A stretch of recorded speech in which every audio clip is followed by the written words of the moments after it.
Today we are going to continue looking at section 3.6. This, once again, is having us name various types of triangles and their parts. Today we're going to specifically be looking at that vocab and putting it into some proofs.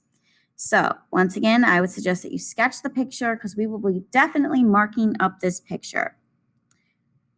We are told that the triangle EDC is an isosceles triangle with a base of DC.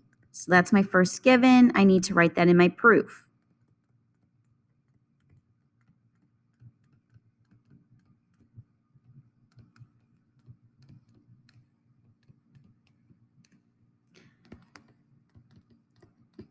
Okay, so while that isn't something that I can mark, the vocabulary that I have in isosceles triangle is going to allow me to expand on this idea, and then hopefully we will be able to mark something in my picture. So remember, if it's this triangle down here that is isosceles, they're telling us that DC is the base. So remember, our other vocab is that the other two sides then would be considered the legs. So that means that ED and EC are the legs. And so remember, when you have legs of an isosceles triangle, those are congruent. So our second step, we're going to be able to say that the segment of ED is congruent to the segment of EC.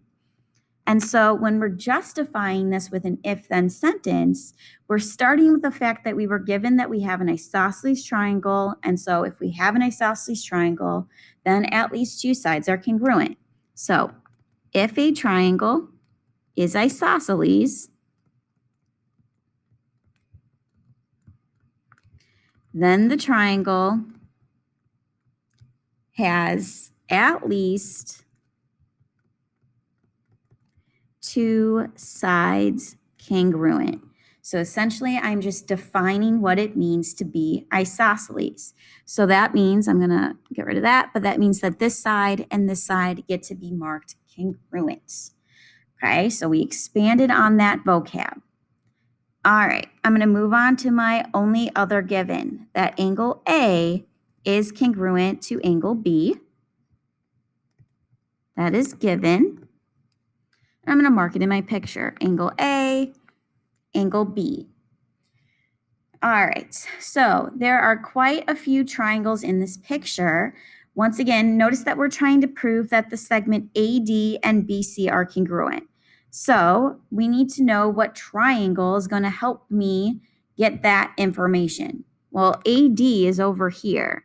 Notice that I have this angle A that's already marked up, and I have this side DE already marked up. So it looks like maybe we can focus on that triangle.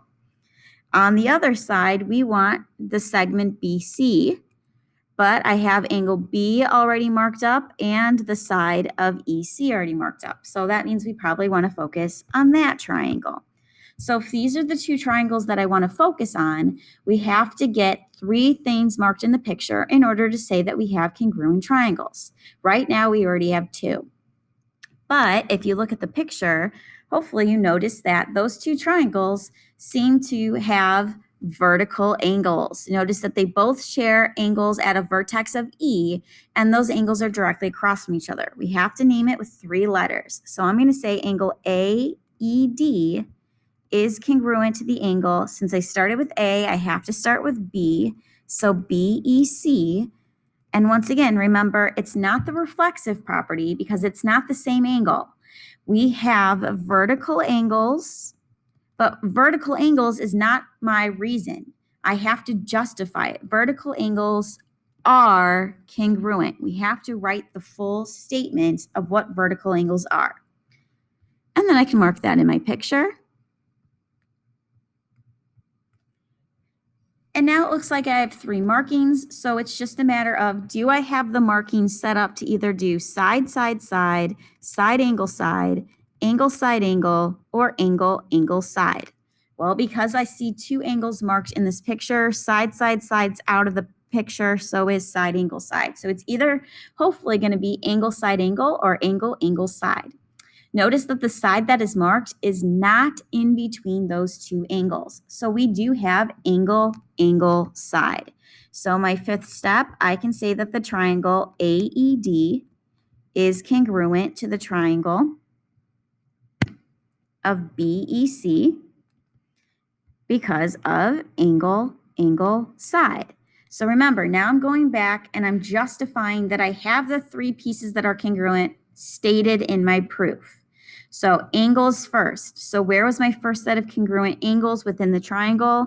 Well, that was step number 3.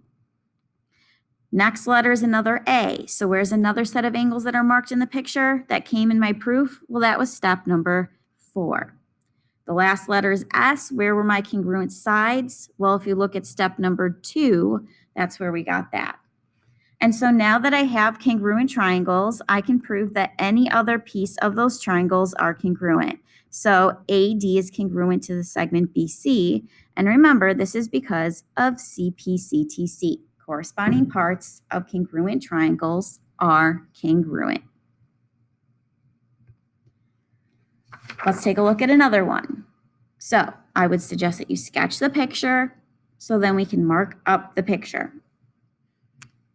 All right, so my first given, angle 2 is congruent to angle 4.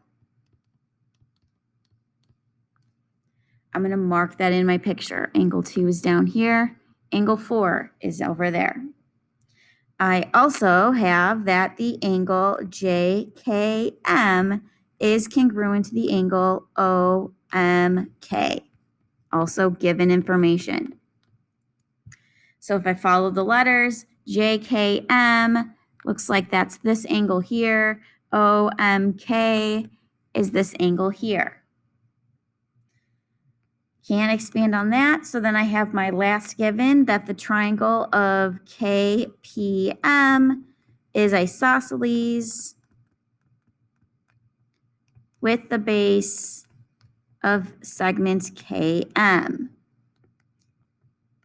Now remember, just like our last problem, that has a vocab word of isosceles.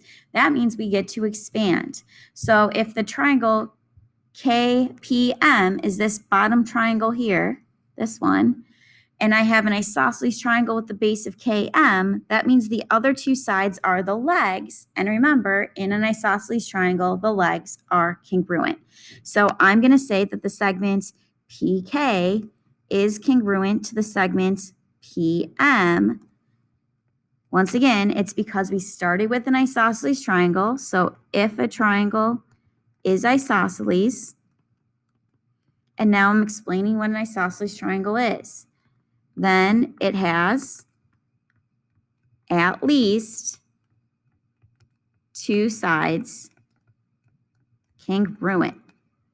And I'm going to mark that in my picture. So PK, PM, that gets to get marked. All right, I've run out of givens. I've expanded on the only given that had a vocabulary word. Notice that what I want to try to prove is that the angle J is congruent to the angle O. So looking at the picture, there happens to be quite a few triangles. So once again, it's a matter of trying to pick the triangles that are going to benefit us here. So notice that I have probably several different options, but because I have this side that's marked, notice that that's kind of a part of this smaller triangle here. Notice that I've got this side marked. It's a part of this triangle here. Notice that angle O and angle J are in those two triangles that I highlighted, so that's a good thing. The only thing I notice is that only that side is truly the only thing that's marked congruent in this picture. Notice that the big angle K is marked and angle 2 is marked, but really I need angle 1. And so how do I go from a big angle K, which is angle JKM, to a smaller angle within it? Over here in the other triangle, I have the big angle M or OMK. That's marked. I have angle 4 marked, but I really want this angle 3 that's inside of my triangle. So I want to go from something big to something small. Well, when I keep saying going from big to small, That means subtraction. So we are able to say that angle 1 is congruent to angle 3 because of the subtraction property.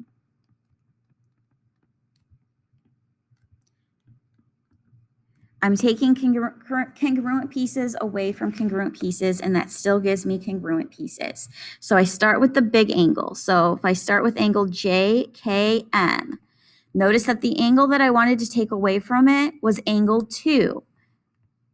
That gave me angle 1. On the other side, I start with the big angle of angle OMK, and I took away an angle 4 from it, and that gave me angle 3. So now I see the two triangles that I have highlighted have two things marked. We still need a third thing before I can say that those triangles are congruent. Just like the last problem, hopefully we noticed that they are sharing vertical angles. So I have to use 3 letters because there's more than one angle P. So if I say angle JPK, congruent to the angle of OPM, that's because vertical angles are congruent. And then I can mark that in my picture. So notice that now my two triangles have 3 markings. So it's either because of side, side, side, side, angle, or angle, angle, side. The fact is, I see that I have multiple angles marked. So side, side, side is out, and so is side, angle, side. Notice that the side is in between the two angles that I have congruent. So that eliminates angle, angle, side. So we're going to be able to say that the triangle JPK is congruent to the triangle of OPM because of angle, side, angle. So I'm going to go back through my proof and justify this. So my first set of congruent angles within the triangles that I'm talking about, even though I see congruent angles in both step 1 and step 2, those were not angles of my triangle. It wasn't until step number 5, when I did subtraction, that I got the first set of angles within the triangles. The next letter is S. Where was my congruent segments within the triangles? Well, that was step number 4. Then it was step number 6 with the vertical angles that got me the last set of angles. And now that I have congruent triangles, remember any other pieces of those triangles are congruent. So I can say that angle J is congruent to angle O. And remember, this is because of CPCTC. Corresponding parts of congruent triangles are congruent. And so that's us using the various types of triangles and their parts to help us out now within proofs.